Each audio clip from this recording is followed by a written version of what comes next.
Bab 6. Meskipun ada cara lain yang dapat digunakan untuk berkomunikasi, Dr. John Dee lebih menyukai metode mutakhir, ponsel. Duduk nyaman di limusinnya yang sejuk dengan interior berlapis kulit. Dia mengarahkan kamera ponselnya ke tempat Perenelle Flamel terkulai pingsan di antara dua golem yang sedikit melumer, lalu mengambil foto. Madame Perenelle Flamel, tawanannya. Nah, itu tentunya layak dimasukkan ke album foto. Dee memasukkan nomor telepon dan menekan tombol kirim, lalu dia menelengkan kepala dan memandangi wanita anggun yang duduk di seberangnya. Menangkap Perenelle adalah langkah awal yang luar biasa, pertanda nasib baik akan berpihak kepadanya. Tapi Dee juga mengetahui bahwa keberhasilannya ini terlaksana karena Perenelle telah menghabiskan terlalu banyak energi untuk melawan golem. Dee mengelus janggut segitiganya. Dia harus segera membuat lebih banyak golem lagi. Dia memandang dua sosok golem di hadapannya. Dalam waktu singkat, setelah berada di luar dan terkena cahaya matahari menjelang sore, mereka mulai retak-retak dan melumer. Golem berbadan besar yang duduk di samping Perenelle meneteskan lumpur sungai hitam ke jok kulit yang didudukinya. Mungkin lain kali dia akan memilih makhluk selain golem. Makhluk ganas itu dapat bekerja dengan baik di iklim yang lembab. Namun ternyata tidak sesuai untuk musim panas di pesisir barat. Dee mengingat-ingat apakah dirinya masih memiliki resep untuk menciptakan ghoul, roh yang sering bergentayangan di kuburan. Bagaimanapun, masalahnya ditimbulkan oleh Perenelle. Masalah serius. Dia sama sekali tidak bisa memastikan sebesar apa kekuatan wanita itu. Dee selalu mengagumi wanita Prancis yang jangkung dan anggun itu. Ketika pertama kali menjadi murid Nicolas Flamel, sang alkemis, dia membuat kesalahan dengan meremehkan Perenelle. Tapi segera saja dia mengetahui bahwa Perenelle Flamel setidaknya memiliki kekuatan yang sama dengan suaminya. Bahkan di beberapa bidang, Perenelle justru lebih kuat. Faktor-faktor yang menjadikan Flamel seorang alkemis brilian, perhatiannya pada detail-detail kecil, pengetahuannya tentang bahasa-bahasa kuno, kesabarannya yang tanpa batas, justru menjadikannya seorang sorcerer yang buruk dan necromancer yang payah. Flamel kekurangan imajinasi dan daya khayal murni yang dibutuhkan untuk pekerjaan itu. Perenelle sebaliknya adalah seorang sorcerer wanita terhebat yang pernah dijumpai Dee. Dee melepas dan menjatuhkan salah satu sarung tangan kulit kelabunya ke jok di sebelahnya, mencondongkan tubuh ke arah Perenelle. Dia mencolekkan jarinya ke kubangan lumpur bekas tetesan salah satu golem. Dia pun menggambar sebuah simbol ke punggung tangan kiri wanita itu. Setelah itu dia menggambar simbol yang sama, namun terbalik di tangan kanan Perenelle. Dia mencelupkan tangannya sekali lagi ke dalam kubangan lumpur hitam dan sedang mencoretkan 3 garis bergelombang di kening Perenelle. Ketika wanita itu tiba-tiba membuka mata, Dee cepat-cepat duduk tegak di kursi. Madame Perenelle, tidak terkatakan betapa senangnya aku melihatmu baik-baik saja. Perry membuka mulut, namun tidak ada kata-kata yang keluar. Dia berusaha bergerak, namun ototnya menolak mematuhi perintah otaknya, dan golem di kedua sisinya semakin mencengkram lengannya. Ah, maafkan aku, karena telah memasang mantra belenggu untukmu. Mantra yang sederhana tapi cukup kuat untuk menahanmu hingga aku bisa menyiapkan sesuatu yang lebih permanen. Dee tersenyum namun tidak ada ekspresi menyenangkan di wajahnya. Ponselnya berbunyi melantunkan lagu tema film The X-Files dan dia membukanya. Permisi sebentar, katanya kepada Perenelle. Kau mendapatkan fotonya? Dee bertanya kepada seseorang di telepon. Ya, aku rasa itu akan membuatmu senang. Perenelle Flamel yang legendaris ada di tangan kita. Oh, aku yakin Nicolas akan mencarinya. Dan kita akan siap menghadapinya. Kali ini dia tidak akan bisa meloloskan diri. Perenelle dapat mendengar dengan jelas gelak tawa di ujung lain telepon. Ya, tentu saja. Dee merogoh saku dalam jasnya dan mengeluarkan sebuah bukul bersampul tembaga. Ya, kita mendapatkan kodeks. Akhirnya. Dia membuka-buka halaman tebal itu sambil berbicara. Suaranya melirih dan tidak jelas apakah dia berbicara kepada si penelpon atau kepada dirinya sendiri. Ilmu pengetahuan rahasia yang telah berusia 10.000 tahun terhimpun dalam satu buku. Tiba-tiba dia terdiam. Pesawat telepon jatuh dari tangannya ke lantai mobil. Di bagian belakang buku, 2 halaman telah menghilang. hanya bekas robekan kasar yang tersisa di sana. Dee memejamkan mata dan menggerakkan lidahnya yang kecil membasahi bibirnya. "Bocah itu," geragapnya. "Iya, bocah itu, waktu aku merebut buku ini dari tangannya." Dia membuka matanya lebar-lebar dan mulai mengamati halaman-halaman sebelum robekan dengan seksama. "Mungkin lembaran yang hilang itu tidak penting," gumamnya. Bibirnya bergetar saat dia membaca abjad yang bergerak-gerak. Dia berkonsentrasi pada huruf-huruf yang berkilauan di bagian atas setiap halaman, yang memberikan petunjuk tentang isi halaman berikutnya. Kemudian dia mendadak berhenti, menggenggam erat-erat buku itu dengan tangannya yang gemetar.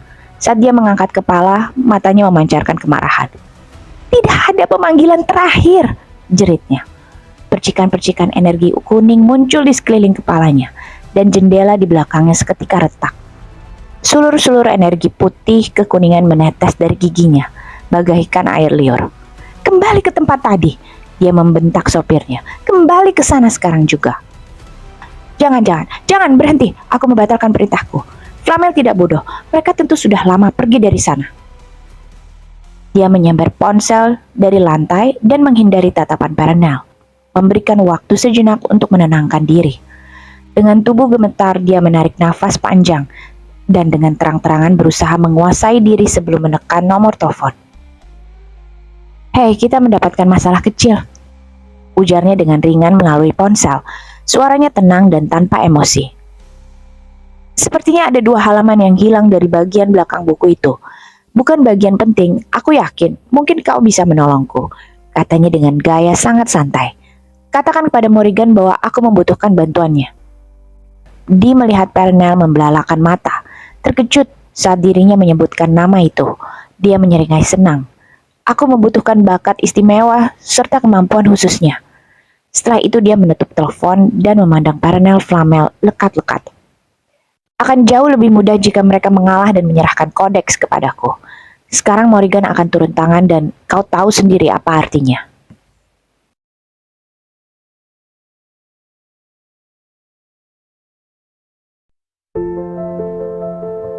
Bab 7.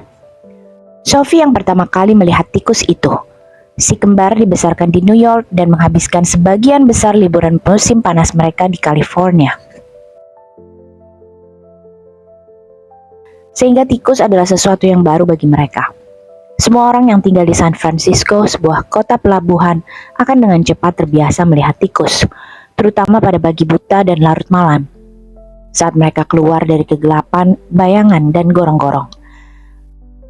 Sophie tidak terlalu takut pada binatang itu, meskipun seperti semua orang lain, dia pernah mendengar desas-desus kebanyakan cerita-cerita seram yang disampaikan dari mulut ke mulut tentang binatang itu. Dia tahu bahwa sebagian besar dari mereka tidak berbahaya kecuali dalam keadaan tersudut. Sepertinya dia ingat pernah membaca entah di mana bahwa tikus dapat melompat hingga tinggi sekali. Dia juga pernah membaca sebuah artikel di New York Times edisi Minggu bahwa jumlah tikus di Amerika Serikat sama banyaknya dengan jumlah manusia di sana. Tetapi tikus yang ini berbeda. Bulunya hitam mengilap, alih-alih coklat dekil seperti tikus-tikus biasa.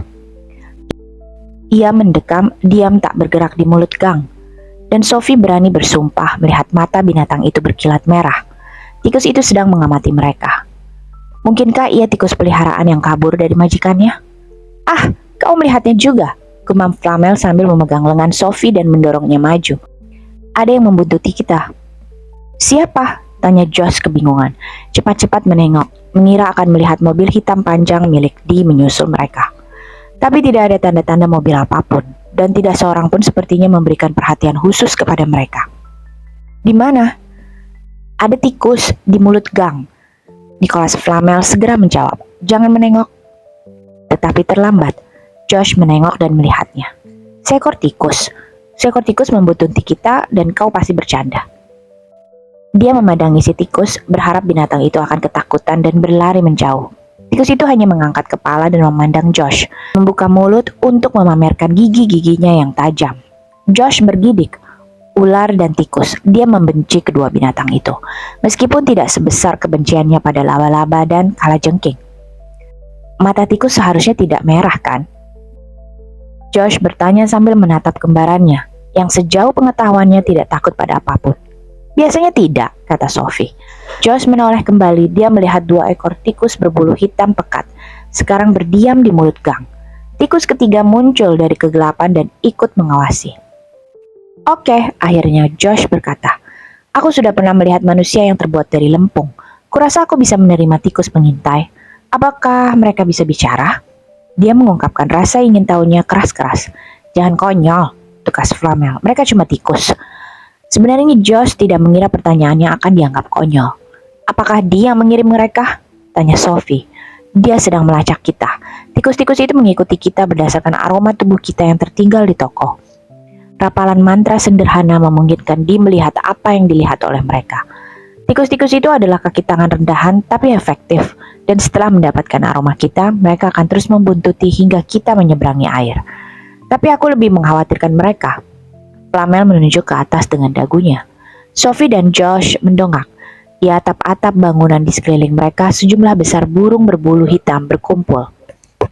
Gagak, ujar Flamel singkat. Seburuk itukah? Sophie menebak.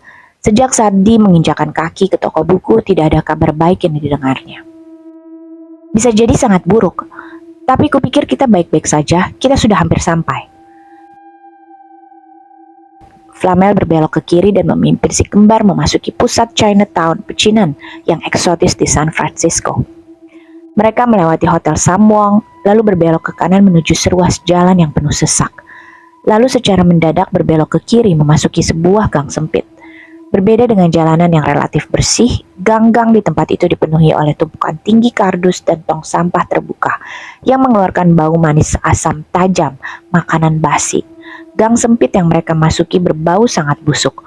Udara di sana bisa dikatakan terisi penuh oleh lalat, dan bangunan-bangunan di kedua sisinya menjulang begitu tinggi sehingga ruas gang sempit itu gelap oleh naungan bayangan. Rasanya aku ingin muntah, gumam Sophie. Baru sehari sebelumnya dia mengatakan kepada Josh bahwa bekerja beberapa minggu di kafe telah betul-betul meningkatkan kemampuan indera penciumannya. Dia menyombongkan diri dapat membedakan bau-bauan yang belum pernah dicium sebelumnya. Sekarang dia menyesalinya. Udara yang dihirupnya berbau buah-buahan dan ikan busuk. Josh hanya mengangguk. Dia sedang berkonsentrasi untuk bernafas melalui mulut. Meskipun dia membayangkan seluruh aroma busuk itu melapisi lidahnya. Hampir sampai, kata Flamel. Sepertinya dia tidak terpengaruh oleh aroma memuakan yang tebal di sekeliling mereka. Si kembar mendengar suara gemerisik yang menusuk telinga dan berbalik tepat pada waktunya untuk melihat 5 ekor tikus berbulu hitam legam muncul dari dalam tong-tong sampah terbuka di belakang mereka. Si kembar mendengar suara gemerisik yang menusuk telinga dan berbalik tepat pada waktunya untuk melihat 5 ekor tikus berbulu hitam legam muncul dari dalam tong-tong sampah terbuka di belakang mereka. Seekor burung agak-agak besar berbulu hitam bertengger di seutas kabel yang melintasi gang. Nicholas Flamel tiba-tiba berhenti di depan sebuah pintu kayu polos tanpa tanda khusus yang berlapis kotoran tebal sehingga tidak bisa dibedakan dengan dinding di sampingnya. Tidak ada pegangan ataupun lubang kunci. Mengulurkan tangan kanan, Flamel menempelkan ujung jari telunjuk di satu tempat dan menekan. Pintu itu terbuka, menyambar lengan Sophie dan Josh.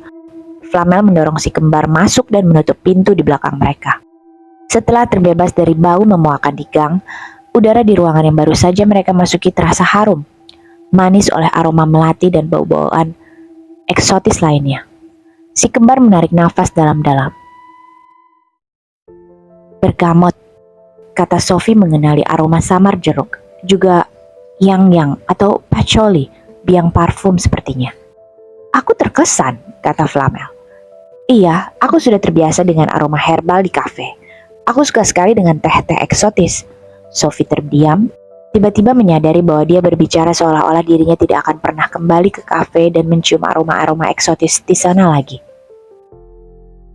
Pada waktu-waktu ini, kafe tentunya sudah dipenuhi dengan para pelanggan yang berdatangan dan memesan cappuccino dan latte, es teh, dan jamu herbal. Sophie mengerjap-ngerjapkan matanya untuk mengusir air mata yang hendak mengalir. Dia merindukan coffee cup karena tempat itu begitu biasa, normal, dan nyata.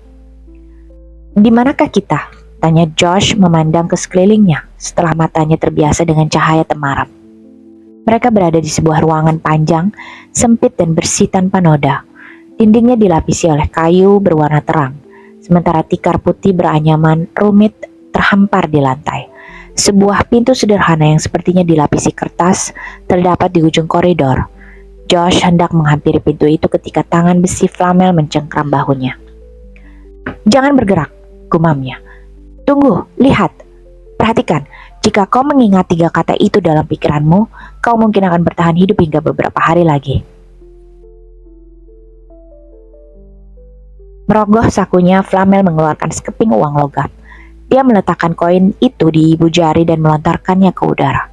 Koin itu berputar di udara dan sesaat sebelum kepingan logam itu jatuh menggelinding di tengah ruangan.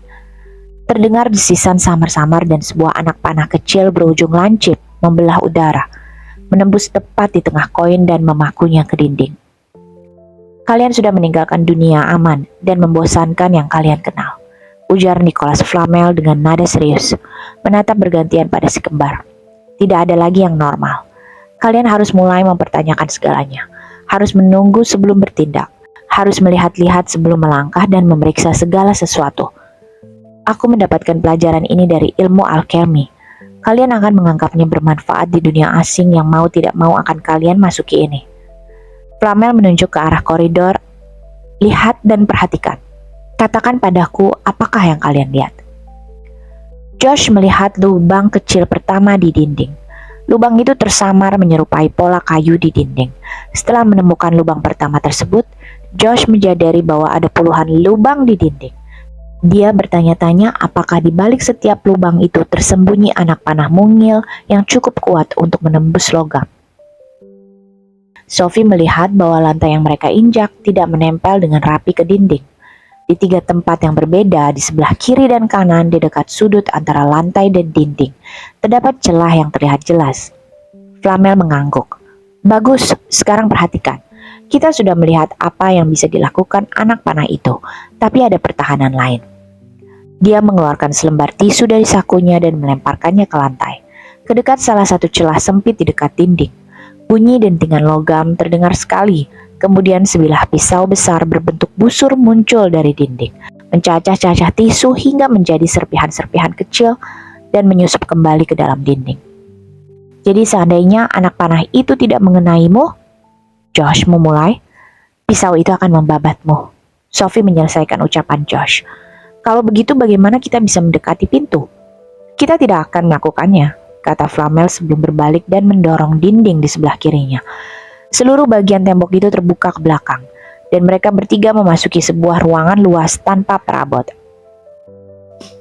Si kembar langsung mengenali ruangan itu. Mereka berada di dalam sebuah dojo, tempat untuk berlatih ilmu bela diri.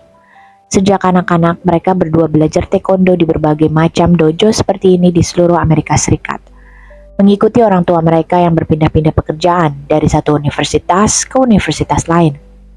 Ada banyak sekolah yang memiliki klub bela diri, dan orang tua si kembar selalu memasukkan mereka ke dojo terbaik yang dapat mereka temukan.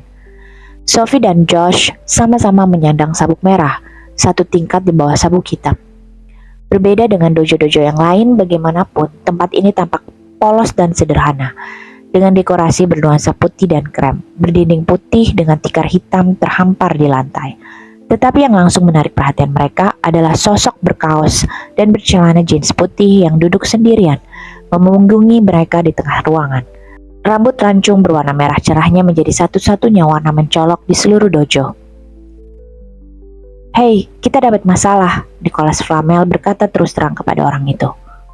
"Kalian yang punya masalah, tidak ada hubungannya denganku." Sosok itu tidak menoleh, namun mendengar suara perempuan yang muda berhasil membuat si kembar kaget. Aksennya lembut dan samar-samar mengandung kesan Celtic, Irlandia atau Skotlandia, pikir Sophie. "Dia menemukanku hari ini." "Ah, itu hanya masalah waktu. Dia mendatangiku bersama beberapa golem." Keheningan menyusul. Sosok itu masih belum bergerak. "Dari dulu dia memang tolol. Golem tidak bisa dipakai di iklim panas. Dasar arogan." "Dia menahan Perenelle." "Ah, hebat juga. Tapi dia tidak akan menyakitinya. Dan dia berhasil mendapatkan kodeks." Sosok itu bergerak, berdiri perlahan-lahan dan berbalik menghadapi mereka. Si kembar terkejut saat melihat seorang gadis yang tidak jauh lebih tua daripada mereka. Kulitnya pucat berbintik-bintik dan wajahnya yang bulat tampak didominasi oleh matanya yang sehijau rumput. Rambut merahnya begitu mencolok hingga Sophie bertanya-tanya apakah dia mengecatnya. Codex? Aksennya terdengar sangat Irlandia. Sophie memutuskan. Buku Abraham Sang Magus. Nicholas Flamel mengangguk. Kalau begitu kau benar, kita memang punya masalah. Flamel merogoh saku dan mengeluarkan 2 lembar kertas yang berhasil dirobek Josh. Ya, nyaris 1 buku, dia meninggalkan pemanggilan terakhir. Gadis itu mendesis, suaranya mirip air mendidih. Dan seketika seolah senyum tersungging di wajahnya. Ya, yang akan dia carinya, tentu saja. Iya, tentu saja. Josh masih memerhatikan gadis berambut merah itu lekat-lekat, mengamati caranya berdiri tegak seperti kebanyakan guru bela diri yang dikenalnya. Dia melirik kembarannya dan mengangkat alis sambil sedikit menggerakkan dagunya ke arah gadis itu, melontarkan pertanyaan tanpa suara. Sophie menggeleng. Mereka penasaran ingin mengetahui alasan Nicholas Flamel memperlakukan gadis itu dengan penuh hormat. Sophie juga telah menyimpulkan bahwa ada sesuatu yang salah dengan ekspresi wajah gadis itu. Namun dia tidak bisa memastikannya. Wajah gadis itu biasa saja. Mungkin tulang pipinya sedikit terlalu menonjol atau dagunya sedikit terlalu lancip. Namun mata hijau zamrudnya langsung menarik perhatian. Dan Sophie terperanjat saat menyadari bahwa gadis itu tak pernah berkedip. Si gadis tiba-tiba menengadahkan kepala dan menarik nafas dalam-dalam. Lubang hidungnya kembang kempis. Karena itukah aku bisa mencium bau pengintai? Flamel mengangguk. Ada tikus dan burung gagak di mana-mana. Dan kau membawa mereka kemari? Nada menuduh terdengar dalam suaranya. Aku sudah menghabiskan waktu bertahun-tahun untuk membangun tempat ini. Jika Dee mendapatkan kodeks, kau tahu apa yang akan dilakukannya dengan buku itu. Gadis itu mengangguk. Dia mengalihkan tatapan matanya ke arah si kembar. Dan siapa mereka? Tanyanya akhirnya menyadari keberadaan mereka. Mereka ada saat Dee menyerang. Mereka menolongku dan pemuda ini berhasil merobek halaman buku itu. Ini Sophie dan ini kembarannya, Josh. Kembar? Gadis itu melangkah maju dan menatap mereka satu persatu. Tidak identik, tapi aku bisa melihat kemiripannya sekarang. Dia menoleh ke arah Flamel. Kau tidak berpikir... Kupikir ini menarik, ujar Flamel dengan nada misterius. Dia memandang si kembar. Aku ingin memperkenalkan kalian kepada Sketch Hatch. Dia mungkin tidak akan bicara tentang dirinya sendiri kepada kalian. Jadi aku akan memberitahu kalian bahwa dia adalah anggota ras tetua dan telah melatih semua pejuang dan pahlawan legendaris selama 2000 tahun terakhir. Dalam mitologi dia dikenal dengan nama Gadis Petarung, Sang Bayangan, Pembasmi Iblis, Pencipta Raja, panggil aja aku Sketty, kata gadis itu, pipinya merona semerah rambutnya.